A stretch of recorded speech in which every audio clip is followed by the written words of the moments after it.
good morning. Welcome back to Impact here on a Tuesday morning. My guest today is Kirsti Mardell. Kirsti, in addition to being an actual legitimate born in Fort McMurrayite, is the Autism Ambassador for the Autism Society. Is it Autism Society of Wood Buffalo? Yeah, it is. It's Autism Society of the Regional Municipality of Wood Buffalo. That's a lot of words. It is, so we shorten it to RMWB. Welcome. Born in Fort McMurray.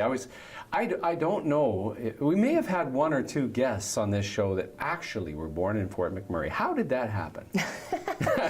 My parents ended up here shortly after they married, and then I arrived. Wow, so. and you said there's 4 generations that are in McMurray? For my children, yes. My husband was born here, his mother was born here, and his mother's mother was born here. So, yes, wow. they are. So you've seen in your lifetime a lot of change in Fort McMurray. Oh, yes. Wow. So when you were a child, what was the size of the community, and how much have you seen it grow?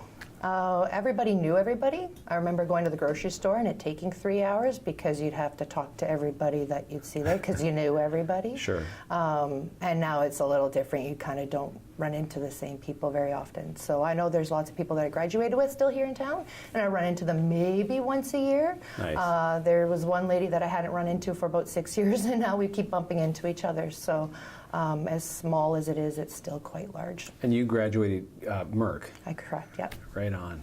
Well, thank you for coming in, because I know right now this is a good time because you have a couple of different events happening with the Autism Society today and tomorrow. So let's dive into those first. Cool. To talk about them. So you have an event today. Correct, yeah. We're calling it Transitioning with Autism. So what does that mean, transitioning with autism? People with autism usually have difficulties transitioning from either one place to another, one activity to another, even through life events like high school into the workforce. So we're going to be we have a doctor coming up who's going to be talking about transition strategies and things that we can do to try and help our children and our teens and adults be successful during those transition periods.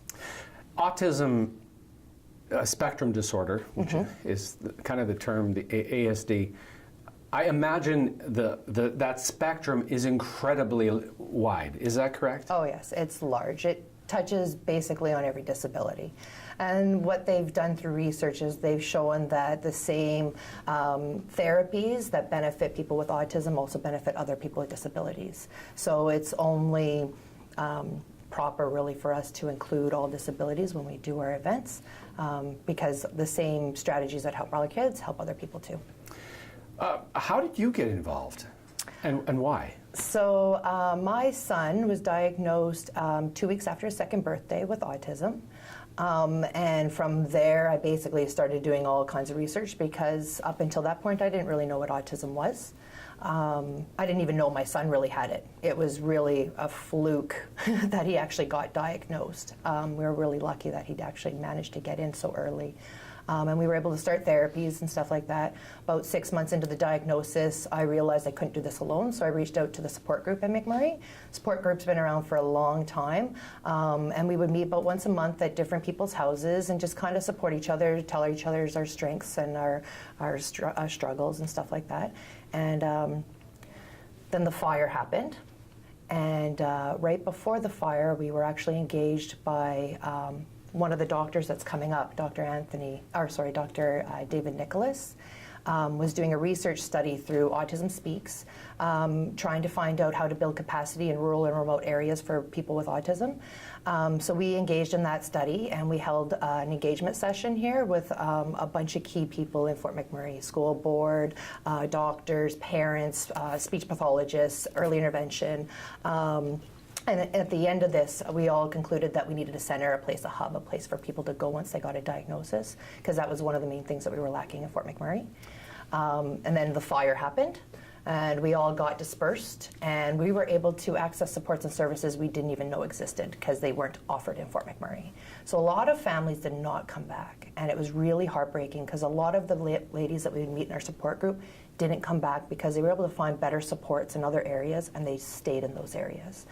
So born and raised here, had to come back, family's here, right? I couldn't live elsewhere, even though the supports I was getting were a lot better than I was getting here. I came back, my supports decreased. I couldn't understand how my son needed these supports in Red Deer, but in Fort McMurray, he all of a sudden was able to function better and didn't need these supports. So really frustrating for me, but we're doing the best we can. The schools are very supportive for our kids. And that's what the fear is now once he's out of school, who's going to help support him into the workforce and then continuing on throughout his life. So that's kind of why I got involved. I want to back up a little bit. Yes. As a parent of somebody who has cerebral palsy and understanding and empathizing with the diagnosis part of things, because it took a long time to get that diagnosis as well. As he was little and you were sensing that something might be wrong, how do they diagnose? How did they get to the point of diagnosis? Is it an MRI? Is it something that they, like I have just no idea. There is a website on Canada Autism Society, canadaautism.com, or .ca, sorry. Okay. And they actually have a list of 30 some questions, depending on what age, that you can go through. It's kind of like a checklist, and at the end it'll tell you if you're moderate, severe, for an autism diagnosis. And from there you would seek then professional support, so through a doctor and then through a psychiatrist who then can diagnose.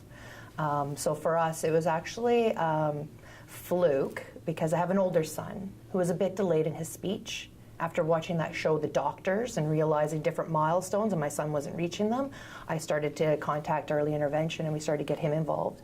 Once I started to see their concern with my son's delays, I started to think, well, you should be more concerned with my middle son because he's even further delayed. But because he was so young, 18 months, they don't have any therapies developed for kids at 18 months. They're still kind of developing their own milestones anyway. Once they're 24 months, they've got some more milestones that they should have, and if they don't have them, then there's things that therapists can do to help them reach those milestones. And that's where my son fell into this. But as soon as he was 2 years old, he managed to get into the specialist appointment with my oldest son. It was really fluke for us to get that appointment so quickly. A lot of families don't get that diagnosis till 3, 4 years old, or even in school when the schools are needing that support. So then they do all the diagnosis and all the paperwork. Really, there's a lot to it. There's a few different criterias and things they need to go through, Our guest this morning is Kirsti Mardell, who's the Autism Ambassador for the Autism Society of the RMWB. And I'm curious, do you have a sense of how many, I'm going to say young people for the moment, but I know it's broader than that, how many young people are growing up with autism in our community? Do you have any sense at all? So we got the statistic, which is 1 in 68. And because there is no actual, I guess, way to mark it or regulate or calculate how many people have specifically autism, we can get a general idea of how many people with disabilities are in this area, but it doesn't tell us how many people with autism. I can tell you how many people are involved in our group, which is about 300 families. 300 families. And that's all throughout the RMWB. So, and that is all ages, from just before diagnosis to adults. And so again, the session that you have coming up tonight, which is happening at the Unifor building. Correct. Which is, for all the old timers, the old Sports-Wise building. Yeah, the newcomers have, what? Yes. Don't what know is that? Yeah, exactly. So it's at 10019 McDonald Avenue, which is right by the new Stacks restaurant that Steve and his wife are running, and it's from 8:30 to 11. I imagine that a session like this with an expert like Dr. David Nicholas is a really good thing for these families. Oh yes, yeah. He's got a lot of research behind him, so he can answer quite a lot of questions. Yeah. We have another doctor that's also coming up, Dr. Anthony Bailey, and he's one of the lead researchers in Canada for autism and adults on the spectrum, specifically doing clinical trials with able-bodied people in employment. Sorry. That's exciting, and we're going to talk about that when we come back from the break. A session coming up tomorrow morning, really focusing on employment opportunities for people that are living with ADSD and some of the great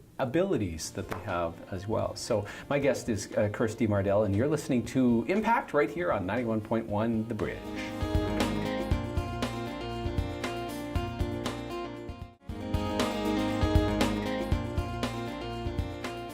Welcome back. We're talking autism this morning here on Impact. Autism is autism spectrum disorder, the broader title for a broad spectrum of conditions that people live with here in our community. And you may not have a sense as to how many, and maybe nobody knows exactly how many, but with the Autism Society, 300 families are connected, engaged, and that probably is the tip of the iceberg to some degree. Would that be fair, Kirsti? I believe so, yes. Yeah. We're still growing every day. We did just start our society in March, and since March we connect with people every day that didn't even know that we were around. And a lot of parents that raise children that have autism struggle with the transitions. You mentioned the fire. I can't imagine how challenging that particular transition must have been for people. But transitions of switching to an older school or going from high school into adulthood, transitioning is really key. And tonight is a session that's happening at the Unifor building from 8:30 to 11. What do you think? What's your sense of the kind of tips and information that people will get from Dr. David Nicholas this evening? Hopefully just helpful ways that we can help our kids be successful. So whether it's possibly through a visual schedule or letting them know beforehand through a social story, or maybe visiting the place before you go there, if it's going to be like a dentist office or something like that, maybe getting them exposed to the area before, maybe building up a relationship with the dentist before. There's probably tons more ideas than what I know, and that's why I myself am very interested and very excited to attend the event. I get the sense that many autistic people and children have incredible abilities, and I'm going to tell a story. So I was at the passport office in Edmonton because I didn't realize I needed to update my passport, and I'm leaving for a different country very soon. Anyway, I was in a lineup, and in front of me was this very tall man. He was probably 6'5", 350 pounds, and he was engaging everybody around him, and he was being very overt that he was an autistic person, but I'd have to say he was a savant in the sense that he was a history nut, and he started talking about historical figures from the last 200 years, and they were just coming one right after another, and it was incredible to listen to.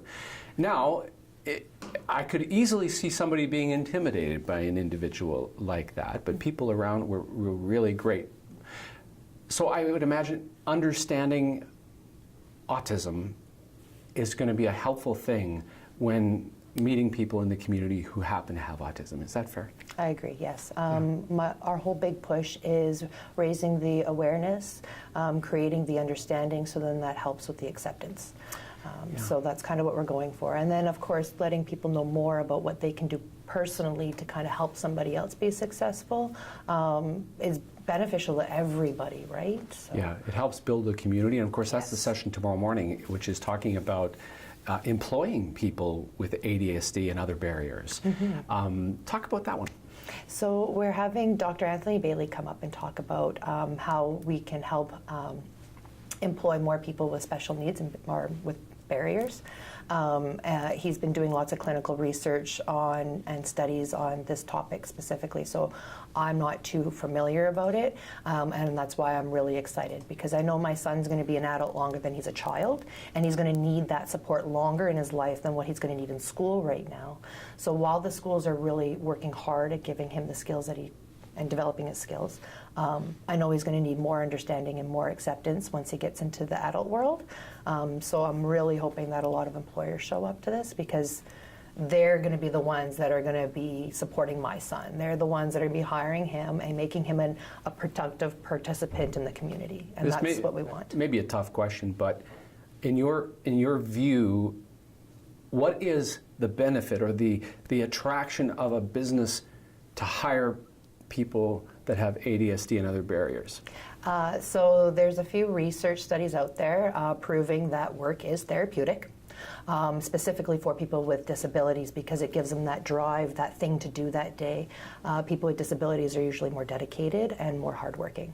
It may take them a little bit longer to learn a task or to do something, but once they do it well. And they don't want to leave their jobs. They love their jobs. I've spoken to many adults who are just really hurt when they get laid off from a job because they loved it, they liked it. It's just they didn't get along with a coworker because of their social skills and their social differences, and this coworker just couldn't accept it, right? And just took everything the wrong way, and well, that one person got let go because their social skills isn't maybe considered as a team player or whatever the case may be. But I've had at least 4 good conversations with adults who have been pretty upset about getting laid off and actually leave the community to find supports in other areas because there's other agencies and other supports in other areas, specifically in Alberta, that will help support people with disabilities, and we just don't have that here, and we need it here. I have a lot of respect for a local business that shall remain nameless, but they did hire somebody, not an autistic person, but somebody who has a condition where they incredibly intelligent, but the brain won't allow that individual to process and create words. So it's very difficult to communicate. But after they understood that, this individual has been a very excellent employee of this store, and I see this person every week, and he always engages me in a beautiful way, and so kudos to that particular business. We need more of those, because I would imagine that it actually helps the other employees become better human beings in so many ways. Yeah, it does. There's lots of research out there showing it. There's actually one big company out there, Walgreens, that employs over 40% of their employees with disabilities. Amazing. So, and they've been doing that for years. And so the session tomorrow morning is where? It's at the Unifor building again. It's actually catered by Chef to You. Which is awesome. And it's at 8:30 in the morning. Is there a cost? No, it's free. Now, how did you pull that off? We did lots of fundraising. Oh, good. Well, it's a beautiful hall, so you have some room. 8:30 tomorrow morning, employing persons with autism spectrum disorder. You're involved organizationally, or you're putting it on but you have help, I imagine? Oh yes, there's a team of us. We're doing this through the Autism Speaks grant that we were awarded in February. We're in partnership with Autism Alberta, and the doctors are also helping us do this research, so they're coming up here to help support our community. Cool. It's tomorrow morning, she said 8:30 at the Unifor building. My guest today, Kirsti Mardell, who is the Autism Ambassador. I like that title. It's pretty cool. Autism Ambassador for the Autism Society of the Regional Municipality of Wood Buffalo. You're listening to Impact. It is a team effort of United Way, Fuse Social, Shaw TV, Fort McMurray, and 91.1 The Bridge.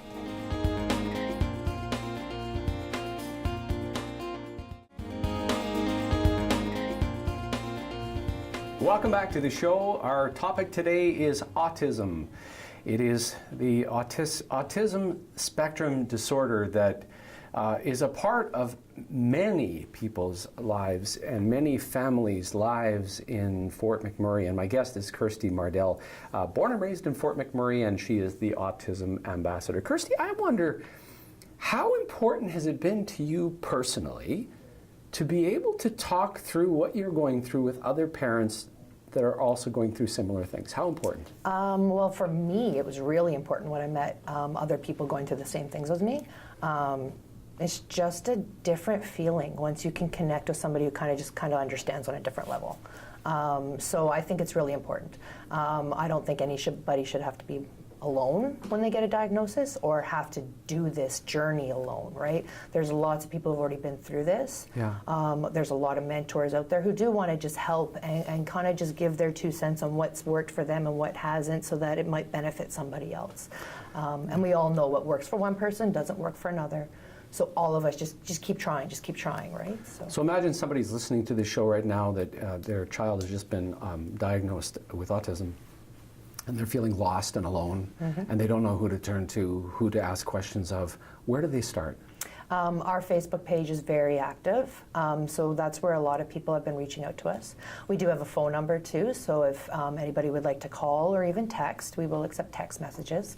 And then just, I would say for me, my first step was getting involved on the Facebook page, and then that kind of opened up my, I guess, willingness to participate in a group.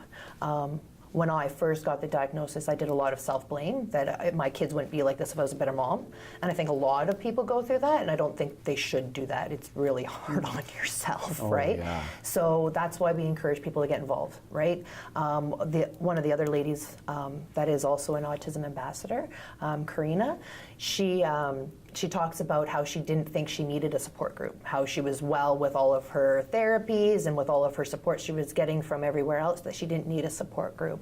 But I dragged her 2 years after she got her diagnosis. I dragged her, finally got her to come to one, and she hasn't stopped coming.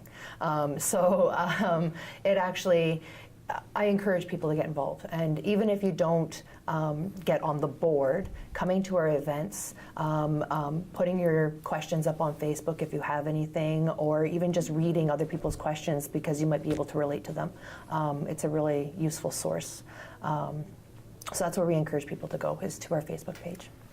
In your story, I think is a core issue that our elected officials need to be aware of.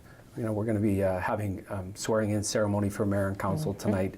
Our provincial officials need to be aware. You said, and correct me if I'm wrong, but after the fire, our community was dispersed all over the place.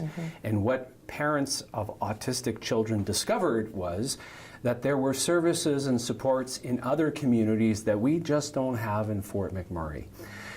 Am I right? Did Correct. I get that? Oh, bang on, yeah. Okay, so in your opinion, what needs to change? Where do we begin so that that sentence never gets said again? And that's what we're trying to do with our society. So we're reaching out to other agencies, other groups that kind of already kind of do similar things that we're looking to expand on. Our big push, our big drive is we would like to get an autism center here or a pan disability center here, a place for everybody to go before their diagnosis, after diagnosis, and continue to go to be supported throughout their lifespan. So whether there's therapies there, camps there, early intervention, we are starting this idea because we need this here. So right now we're reaching out to partners and trying to build up our connections and our resources and trying to build up those programs as well. And one of the big things that we want to do too is we might not need an agency per se, but if we can start getting some more awareness and some more acceptance out there, our community could be very supportive and very accepting as long as we can get the awareness out there. Is part of that a sensory play space? I remember when I was on council, somebody talking to me about that. It's a gap. We don't have one. So a lot of young people with autism don't have a safe place to play. Can you talk a little bit about that? So not specifically play, but get their sensory input and their sensory therapy. Okay. So my son specifically has like a deep pressure sensory issue. Everything has to be a really extreme touch. He doesn't like anything soft. So like if you were to try and get him to hold a cotton ball, I've been told by therapists and researchers that what it does with his senses is it sends like a pain kind of receptor, so it's painful for him to touch something soft. So for him, he likes things that are hard, like Lego pieces, and when you hold his hand, you really have to squeeze his hand, because if you just hold it, he doesn't like that. You have to really hold his hand. Same with like hugs. He really likes you to just squeeze the air out of him. He just loves those big bear hugs. If he doesn't get that kind of sensory, then he's stimming out. And his stims, everybody's stims are different. So stims in typical people would look like chewing your fingernail, maybe twirling your hair, bouncing your knee when you're sitting. For people with autism, it could look like them jumping and flapping their arms. My son does this and shakes his head as he does it. And he rocks too, back and forth.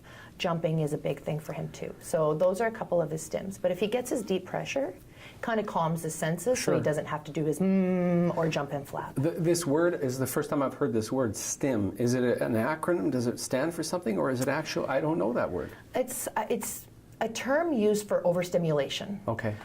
So they call it a Stim in people with autism. Okay. It's kind of just the way that they refer to some of the behaviors that they have to self-regulate their bodies. Wow. My oldest son, who actually isn't autistic, he's got OCD, ADHD diagnosis. He stims out, and he stims out when he gets overly anxious, specifically in school. So in math class, when they're starting to ask questions in class, he can't sit still. He just, his body gets so anxious, he just can't. So what he does is he stands in the corner and he does some jumping jacks.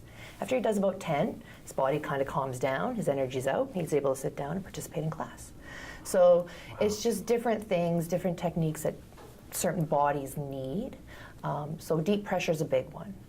And people in their teens and adult years don't have a space to go to get this deep pressure. I know an adult in town who needs deep pressure, and she now relies on her teenage son to give her bear hugs. And before that, she would squish herself between couch cushions and between the wall and the couch, and just any way she could go to try and get that deep pressure, because there was no safe space in McMurray to get it. So that's kind of why we're going for a sensory room. Yeah, if this is pushing some buttons for you, maybe somebody in your life, a family member, a friend, you have an opportunity today and tomorrow to learn more. Certainly today, the evening session is around transitioning for people with autism, and tomorrow is about employing people with autism, and that's a great opportunity in this community. So if you're a business person and this is something that is ringing in your heart, it's tomorrow morning at 8:30. This evening, I'm going to screw up the time here. This evening is 8:30 to 11 o'clock. Tomorrow morning, 8:30. That makes it easy to remember. Yes. 8:30, and it's at the Unifor building. Kirsti Mardell. You have one final thing to say? You're about to say something. It's actually tonight's at 6:30. That's the morning one. Oh, I'm all confused. That's why. I've repeated that several times, so let's make sure we get that. 6:30 tonight, not 8:30. So 6:30 tonight. 8:30 tomorrow. Yeah, I got to read better.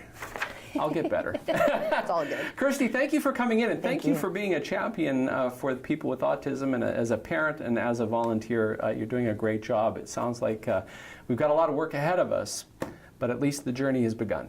Exactly, and we can do it. Kirsti Mardell is an Autism Ambassador with the Autism Society in Wood Buffalo, and you've been listening to Impact. It is a team effort of United Way, Fuse Social, Shaw TV, Fort McMurray, and 91.1 The Bridge.